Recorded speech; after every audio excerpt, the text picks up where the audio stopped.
ایک 50 سالہ بوڑھا انگوٹھے پر مرہم پٹی کرانے آیا۔ وہ بار بار جلدی کرنے کا کہہ رہا تھا۔ ڈاکٹر نے وجہ پوچھی۔ اس نے کہا، بیٹا جی، میں 8 بجے دوسرے ہسپتال پہنچتا ہوں۔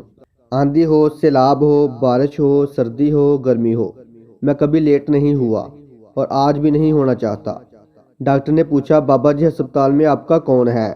بابا جی نے بتایا کہ میں روز صبح 8 بجے ہسپتال پہنچ کر اپنی بیوی کو اپنے ہاتھ سے ناشتہ کرواتا ہوں۔ وہ 5 سال سے بیمار ہے۔ ڈاکٹر نے پوچھا، اسے کیا ہوا؟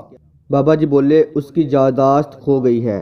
وہ سب کچھ بھول گئی ہے۔ اپنا نام تک اسے یاد نہیں، کسی کو بھی نہیں پہچانتی اور بولنا بھی چھوڑ دیا ہے۔ ڈاکٹر نے پوچھا، جب آپ کی بیوی آپ کو نہیں پہچان سکتی، وہ آپ میں اور وارڈ بوائے میں کوئی فرق نہیں کر سکتی، تو آپ روز 8 بجے یہ تکلیف کیوں اٹھاتے ہیں؟ بابا جی بولے، میں اس کا قرض دار ہوں۔ 50 برس میں اس نے مجھے روزانہ 8 بجے ناشتہ کروایا تھا۔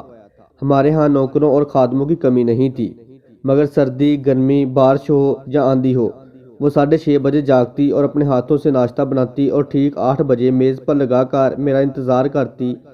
پھر بولے، جہاں تک یادداشت کا تعلق ہے تو یادداشت اس کی گئی ہے، میری نہیں۔ میں تو اسے پہچانتا ہوں۔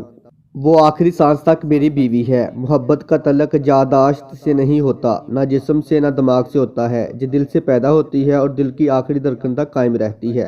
لہٰذا اگر آپ کا ساتھی آپ کو نہیں پہچانتا تو آپ کے دل سے اس کی محبت کم نہیں ہونی چاہیے۔ کبھی کبھی میں سوچتا ہوں کہ اگر اس کی جگہ میں ہوتا تو کیا وہ مجھے فراموش کر دیتی؟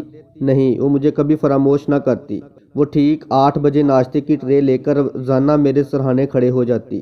اگر میری یادداشت جانے سے اس کی محبت کم نہیں ہو سکتی تو میری محبت کیسے کم ہو سکتی ہے؟ مزید اس طرح کی سبق آموز اور اردو کہانیوں کے لیے ہمارے چینل کو سبسکرائب، ویڈیو کو لائک اور شیئر کریں۔ شکریہ۔